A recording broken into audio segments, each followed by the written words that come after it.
मेरे प्यारे भाइयों और बहनों, आप सबको मेरा हार्दिक प्रणाम।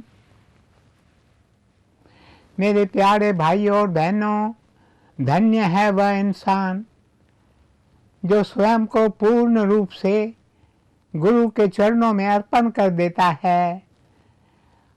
आज बेशक कई ऐसे गुरु हैं जिन्हें गुरु नहीं कहा जा सकता, इसलिए the word guru is discredited in India and many other countries। पर कुछ हैं जो सच्चे गुरु कहलाने योग्य हैं, ऐसे गुरु जो प्रभु के सच्चे भक्त हैं, जो हर पल प्रभु के ध्यान में रहते हैं। यदि ऐसा कोई सच्चा गुरु आपको मिल जाए तो आप स्वयं को उसके चरणों में अर्पण कर देना। वह आपकी देखभाल करेगा, आपकी रक्षा करेगा और इस भव सागर से पार उतारेगा। मेरे प्यारे भाइयों और बहनों, एक एक संत, एक एक सच्चा गुरु अपने साथ परम खजाना लेकर आता है। हम में से एक एक व्यक्ति इस खजाने को पाने के लिए इस पृथ्वी पर आया है। हम भिखारी हैं और गुरु दाता है। तू दाता, मैं तो भिखारी। मेरे प्यारे भाइयों और बहनों, पर गुरु किसे यह खजाना देते हैं? गुरु उसे यह खजाना देते हैं जो इसका पात्र होता है, क्योंकि यदि किसी और को यह खजाना दिया जाए तो इससे उसे क्षति पहुंच सकती है। दूसरी ओर जो इंसान पात्र होता है उस पर गुरु की कृपा होती है और गुरु उसे परम खजाना देते हैं। जैसा कि आरंभ में मैंने आपसे कहा, इन दिनों मुझे उन भक्तों की याद आ रही है जो गुरु की कृपा के पात्र बने। आज मैं आपको एक ऐसे ही पात्र के बारे में बताने जा रहा हूँ। यह पात्र एक रानी थी। रानी को राजा बहुत प्यार करता था, पर राजा को क्रोध करने की बहुत बुरी आदत थी। वह थोड़ी थोड़ी बात पर क्रोध करता था। क्रोध में आकर वह रानी को पीटता और कहता, निकल जाओ यहाँ से, मुझे तुम्हारी कोई ज़रूरत नहीं है। बेचारी रानी क्या करती? राजा कई बार दास दासियों के सामने, कई बार दरबारियों के सामने रानी का अपमान करता था। रानी चुपचाप राजा का अपमान सहती रहती। मेरे प्यारे भाइयों और बहनों, एक बार परदेश से एक संत वहां आए। राजा ने संत को महल में आने का निमंत्रण दिया। संत महल में आए और वहां सत्संग किया। राजा और रानी सत्संग में बैठे थे। तब संत ने उपदेश दिया। संत के एक एक शब्द में शक्ति थी। उनके शक्ति भरे शब्द कई लोगों के दिल में उतर गए। संत ने अपने उपदेश में लोगों को एक ही संदेश दिया। मेरे प्यारे भाइयों और बहनों, संतों का एक ही संदेश होता है।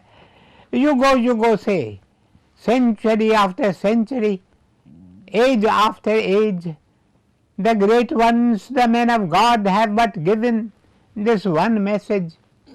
और वह संदेश है, सुख सागर में आयकर मत जाओ रे प्यासा प्यारे।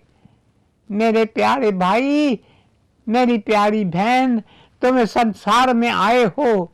ये संसार सुख सागर है। इस सागर से तुम प्यासी मत लौट जाना। तुम अपनी प्यास बुझाकर ही जाना। तुम प्रभु प्रेम का जल पीकर फिर ही इस संसार से जाना। संत महल में लोगों को यही संदेश देते हैं। संत का संदेश रानी के दिल में उतर जाता है। सुख सागर में आयकर मत जाओ रे प्यासा प्यारे। रानी अपने मन में सोचती है, मैं तो अभी तक प्यासी ही हूँ। मेरा दिल अभी तक प्रभु प्रेम से भरा ही नहीं है।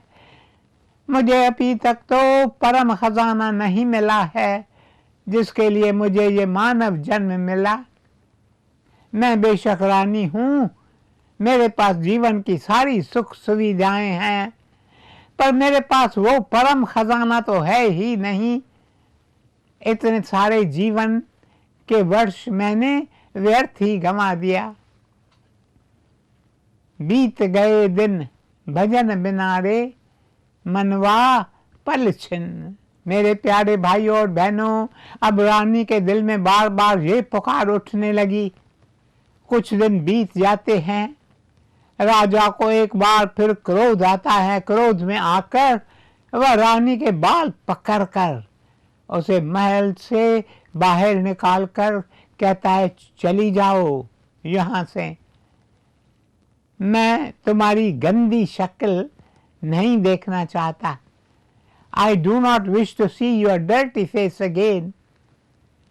तुम मेरे आंखों से दूर हो जाओ। उस समय रानी सोचती है, मैंने राजा को अपने जीवन के इतने सारे वर्ष दिए हैं, पर मेरी क्या हालत है। राजा की आंखों में मेरी औकात ही क्या है। अब वह मुझे बालों से पकड़कर महल से बाहर निकाल रहा है। यह सोचकर उसे बहुत दुख होता है और वह रोने लगती है। रोते रोते उसे संत के ये वचन याद आते हैं, सुख सागर में आकर मत जाओ रे प्यासा प्यारे। फिर वह मन ही मन कहती है, शायद इसमें प्रभु का कोई राज समाया हुआ है। There is a meaning of mercy in this incident which has just occurred. उसके बाद रानी उठी और राजा के चरणों में शीश झुकाकर कहा, यदि आप मुझे खुशी से अनुमति दें तो मैं सदा के लिए यहाँ से चली जाऊं। इस पर राजा ने कहा, खुशी से अनुमति दूं, इसका क्या मतलब है? मैं तो तुमसे कह रहा हूं, चली जाओ यहाँ से। मैंने कहा ना, मैं तुम्हारी यह गंदी शक्ल नहीं देखना चाहता। अब तो मैं यह भी कहूँगा कि मैं तुम्हारी गंदी आवाज़ भी नहीं सुनना चाहता। चली जाओ यहाँ से, तुम्हें जहाँ जाना है वहाँ जाओ। रानी ने उसी समय अपने पति राजा के चरणों में सिर झुकाया।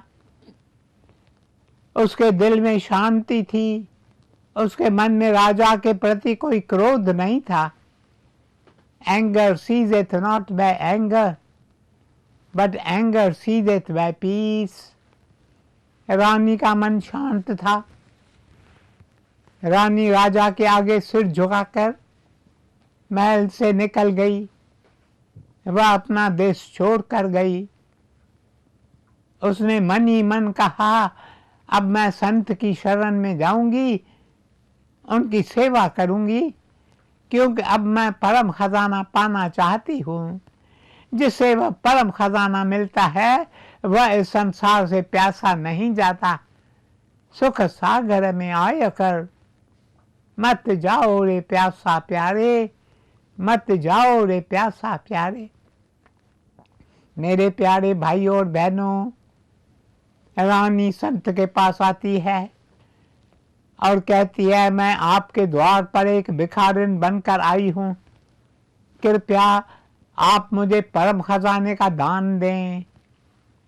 संत उसे पहचान लेते हैं और कहते हैं, तुम तो रानी हो। जब मैं तुम्हारे महल में आया था तब तुमने मेरी बहुत सेवा की थी, पर तुम यहाँ क्यों आई हो? तब रानी संत को सारी बात बताती है। फिर रानी कहती है, स्वामी जी, आप मुझे अपने चरणों में स्वीकार करो। मैं आपकी और आपकी पत्नी की दासी बनकर रहूंगी और आप दोनों की खूब सेवा करूंगी। मैं आपके संसर्ग में रहना चाहती हूँ, क्योंकि मेरे दिल में केवल जीवन का परम पदार्थ पाने की चाह है। उस परम पदार्थ की चाह जिसका वर्णन आपने अपने उपदेश में किया था जब आप महल में आए थे। मेरे प्यारे भाइयों और बहनों, संत रानी को अपने पास रहने की अनुमति देते हैं। रानी अपने गुरु के घर एक नौकरानी बनकर काम करती है। संत और उनकी धर्मपत्नी दोनों वृद्ध थे। रानी अपने हाथों से खाना बनाकर उन्हें खिलाती, उनके कपड़े धोती।